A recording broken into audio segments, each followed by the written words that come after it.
Hello दोस्तों, स्वागत है आप सभी का आपके अपने यूट्यूब चैनल विद्यापथ में। मैं आपका टीचर अभिनंदन केवली आप सभी का हार्दिक स्वागत करता हूँ। आज हम डिस्कस करने जा रहे हैं जैनिज्म और बुद्धिज्म के बारे में। इन संप्रदायों का कैसे उत्पत्ति हुई, किस परिस्थितियों में इनकी उत्पत्ति हुई, क्या क्या इनके रोल्स रहे, और इनका ग्रोथ कैसे हुआ। चलिए समझते हैं आसान शब्दों में। वीडियो चालू करने से पहले मैं आपको कहना चाहता हूँ कि वीडियो पूरा देखिए। जैन धर्म का मुख्य रूप से विस्तार जो है महावीर ने किया। आप सभी को मालूम है महावीर जैन धर्म के अंतिम गुरु थे और काफ़ी पॉपुलर भी है महावीर। जैन धर्म में टोटल 24 गुरु रहे हैं, जिनमें महावीर सबसे अंतिम गुरु थे। महावीर ने 6th सेंचुरी बीसी में, अभी अपन आफ्टर क्राइस्ट में चले तो बिफोर क्राइस्ट 6th सेंचुरी में जैनिज्म का प्रचार प्रसार चालू किया और उनको जैनिज्म को स्प्रेड किया। महावीर का जन्म 540 बिफोर क्राइस्ट में हुआ था। 12 साल टोटल होने लगे थे अपना ज्ञान अर्जित करने में, और 42 की उम्र में 42 की एज में उन्होंने ज्ञान एक हिसाब से मोक्ष प्राप्त कर लिया था। एक कंप्लीट नॉलेज उनको प्राप्त हो गया था और वो एक हिसाब से जीवित भी थे, तो गुरु बन चुके थे। 42 की एज में उन्होंने ज्ञान प्राप्त करने के लिए कोसला गए, मगध गए, मिथिला, चंपा और ऐसी कई अलग अलग जगह गए जहाँ पे उनका मिशन पूरा हो रहा था ज्ञान प्राप्त करने का। बुद्धिज़्म का जो उदय है भारत में 2600 साल से ज़्यादा हो चुका हूँ। भारत में ही शुरू हुआ था, देन वो दुनिया में वर्ल्ड वाइड है। आज की तारीख में 3rd नंबर पे आता है after Christianity and Islam, population wise. Buddhism को फॉलो करने वाले लोग बहुत ज़्यादा है दुनिया में। एग्जाम्पल के लिए आप देखिए जापान है, और भी कई एशियन कंट्रीज है, काफ़ी लोग बुद्धिस्ट, चाइना लोग हैं, चाइनीज़ लोग हैं। वैसे चाइना एज अ एथीस्ट है, किसी धर्म पर विश्वास नहीं करता, पर चाइनीज़ लोग बुद्धिज़्म को फॉलो करते हैं। तो बुद्धिज़्म 3rd हाईएस्ट रिलीजन है। इसका उदय 2600 साल से ज़्यादा हो चुका है, शुरू भारत में हुआ था। बुद्धिज़्म जो है शुरू में as a religion, as a dharma नहीं आया था, पर एक लाइफस्टाइल चेंजर के तौर पे, एक अच्छी अच्छी शिक्षा देने के तौर पे, एक नया सब्जेक्ट, एक नया वे ऑफ लिविंग के रूप में इंट्रोड्यूस किया गया था।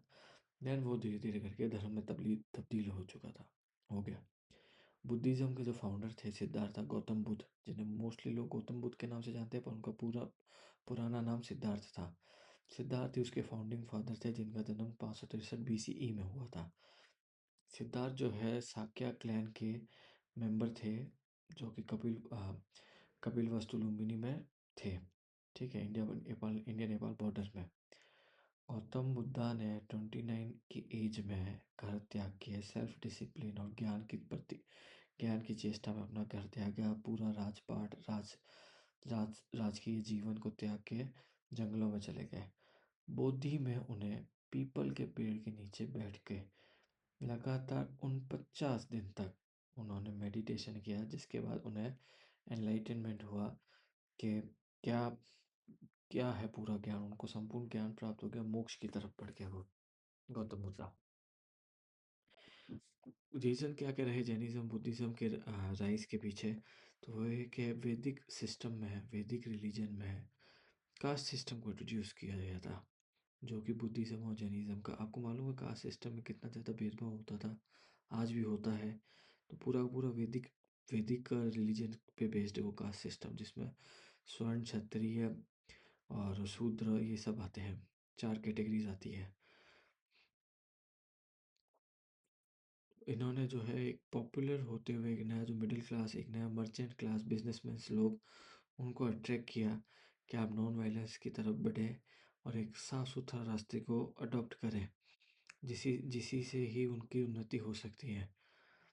और इनकी जो बाद में डेवलपमेंट है उन बुद्धिज़्म और जैनिज्म की, वो ऐसे हुई कि कुछ कुछ राजाओं ने भी इन्हें स्वीकार किया।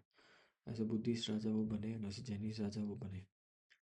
अशोका जैसे एग्जाम्पल है, कनिष्क का एग्जाम्पल है, हर्षवर्धन एग्जाम्पल है। और जैनिज्म में जो कन्वर्ट हुए वो धननंदा, चंद्रगुप्त मौर्य और कलिंगा, खारवेल और कलिंगा, ये कुछ कुछ मुख्य राजा थे जिन्होंने बुद्धिज्म एंड जैनिज्म को एक्सेप्ट करके इस धर्म का प्रचार प्रसार किया। इन दोनों धर्म में जो सिमिलरिटी है वो ये है कि दोनों धर्म ही नॉन वायलेंस और अहिंसा को प्रमोट करते हैं, किसी भी प्रकार का किसी भी लिविंग थिंग को हार्म नहीं पहुंचाना चाहते, और एथिकल बिहेवियर रखते हैं। वो काफ़ी शालीनता से रहते हैं और साफ सुथरे ढंग से रहते हैं, मोरल लाइफ जीते हैं, और जो है ये लोग जो है ज्ञान के पीछे उत्सुक होते हैं। एक उनके अंदर एक इच्छा होती है, चेष्टा होती है कि वो एनलाइटनमेंट की तरफ बढ़े, बर्थ के साइकिल से फ्री होके मोक्ष प्राप्त करें।